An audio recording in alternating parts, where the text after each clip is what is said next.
जितने गरीब हैं वे अतीत के पापी हैं। थोड़ा बुरा लग रहा होगा लेकिन थोड़ी कड़वी दवाई पी जाओ। जितने निरोग हैं वे अतीत में बहुत बड़ा औषधि दान दिया है, और जितने बीमार हैं इन्होंने कभी औषधि दान नहीं दिया। वर्तमान को देखो, कोई कभी आकाटनिया में ये ज्योतिष कभी फैल नहीं होगा। अतीत को किस लिए जानना है? चेतन दशा।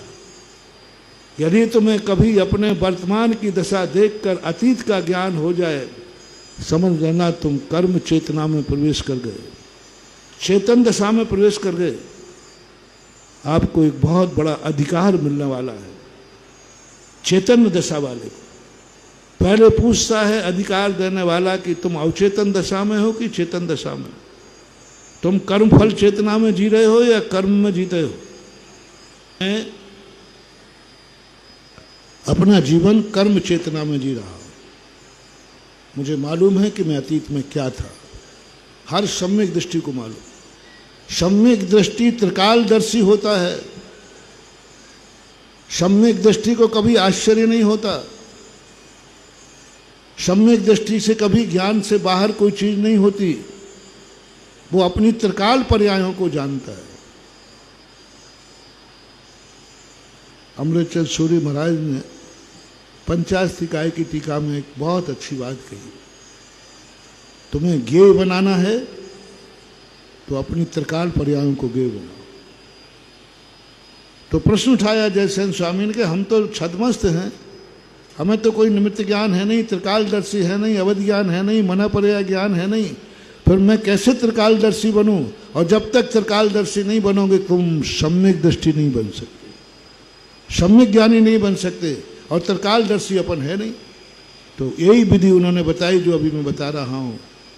सम्यक दृष्टि वर्तमान को लेख करके बता देता है मैं अतीत में क्या था, अतीत में मैं कहाँ था, अतीत में मैं कैसा था, अतीत में मरते समय मैं किस परिणाम से मरा था। सम्यक दृष्टि को मालूम है। सम्यक दृष्टि कहता अतीत को मरते समय मैं मरा था, मैं कौन से परिणाम से मरा था मुझे याद है। कैसे जाना? देखो मैं एक उदाहरण देता हूं तुम्हें।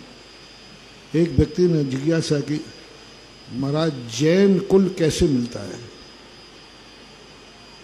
तो मैंने सारे शास्त्रों में ढूंढा कि जैन कुल में जन्म लेने का कौन सा मंत्र है, कौन सा व्रत है, कहीं नहीं मिला, कहीं नहीं मिला। अंत में जाकर के कार्तिक अनुप्रेक्षा की टीकाकार ने एक भाव पक्ष प्रस्तुत किया कि तुम्हारे अंदर मरते समय जो परिणाम होता है वही परिणाम तुमने मरते समय इतना सा भाव किया होगा।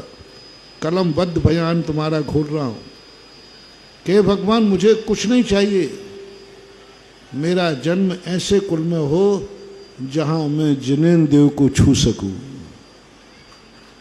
जहां मैं मुनिराज को आहार दे सकूं, क्योंकि मैंने ऐसा कुल पाया जहां पर मुझे भगवान को नहीं छू सकते, महाराज को छू सकूं। मुझे कुछ नहीं चाहिए, मैं भगवान का अभिषेक कर सकूं। ये परिणाम करते ही तुम्हारे प्राण निकल गए और अंतिम इच्छा सारा जगत पूरी करता है। तो किस्मत भी कहती है अंतिम इच्छा तेरी पूजी होगी, जा तुझे जैन कुल में जन्म देता हूं जहां ये जन्म से अधिकार है। अंतिम इच्छा बात है। कानून में भी बताया कि फांसी लगने वाले की अंतिम इच्छा पूछी जाती है। हमारी भगवती आराधना में भी कहा छपक के लिए निर्यापकाचार्य को कि आप अपने छपक की अंतिम इच्छा जानिए, अंतिम परिणाम जानिए।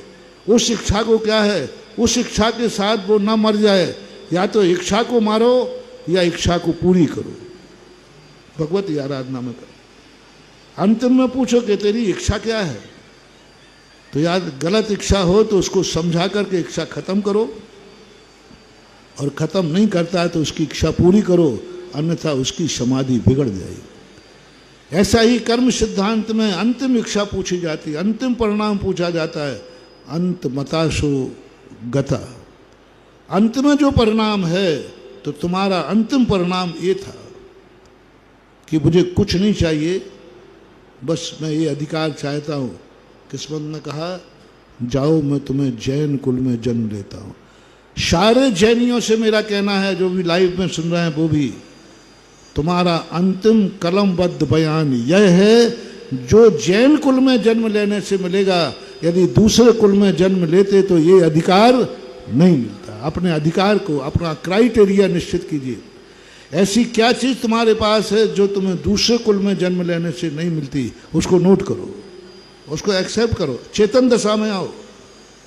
तुम मानव नहीं हो, तुम जैन हो।